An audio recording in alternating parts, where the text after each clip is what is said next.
సబితా ఇంద్రారెడ్డి గారు నా వెనకుండి నన్ను ఎల్ఓపిగా నిలబెట్టాల్సింది పోయి కేవలం అధికారం కోసం నేను వారి ఇంటికి వెళ్ళి కూడా అడిగాను అధ్యక్ష.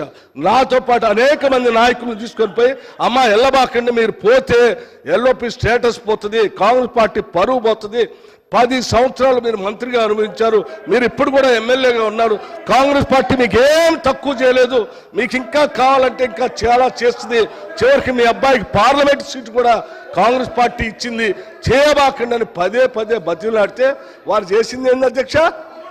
ఒక్కసారైనా ఆలోచన చేశారా?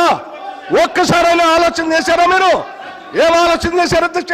నీ అధికారం కోసం, నీ స్వార్థం కోసం కాంగ్రెస్ పార్టీ నిర్ణయం కాదని ఈ రాష్ట్ర చరిత్రలో ఎవరిని చేయలేకుండా నన్ను సిఎల్పి లీడర్గా చేస్తే అది లేకుండా చేయటం కోసం వదిలిపెట్టిపోయి టీఆర్ఎస్ పార్టీలో చేరినటువంటి వారు ఇవాళ బాధపడుతూ మాట్లాడుతున్న ఆవేదన చెందుతున్నా అంటే ఆవేదన చెందాల్సింది ఎవరు అధ్యక్ష?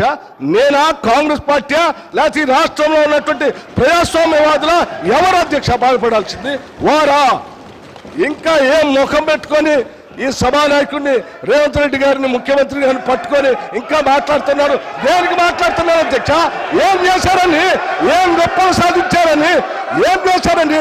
పార్టీలు మారి పరువు తీసి మొత్తం ప్రజాస్వామ్యాన్ని కూలి చేసింది కాకుండా ఇంకా మాట్లాడుతూ ఉన్నారు, ఆవేదన చెందుతున్నారు, బాధపడుతున్నారంటే బాధపడాల్సింది ఎవరు అధ్యక్ష?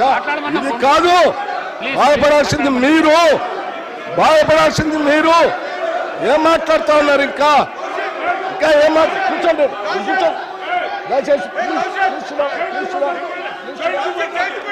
కూర్చోండి అధ్యక్ష. ఏం మాట్లాడుతున్నారు ఇంకా?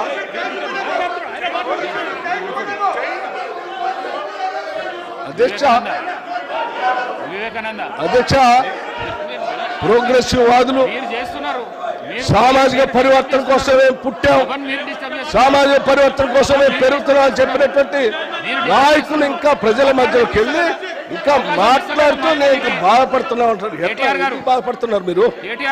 ఎందుకు బాధపడుతున్నారు? కూర్చోండి. ఏంటి పద్ధతి?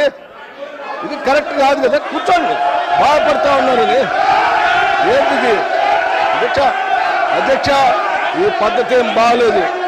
వాళ్ళు ఈ సమాజాన్ని, ప్రజాస్వామ్యానికి, ఈ సభకి పార్టీలు మారి అధ్యక్ష 10 సంవత్సరాలు అధ్యక్ష, 1 సంవత్సరం కాదు. ఇంకా ఏం బాధపడుతున్నాను, ఆవేదన పడుతున్నాను అంటే ఇది కరెక్ట్ కాదు అధ్యక్ష. వాళ్ళు మీరు కూర్చుంటే కూర్చోవాలి. హౌస్ నేను పిలిపిస్తా సీఎం గారిని. అధ్యక్ష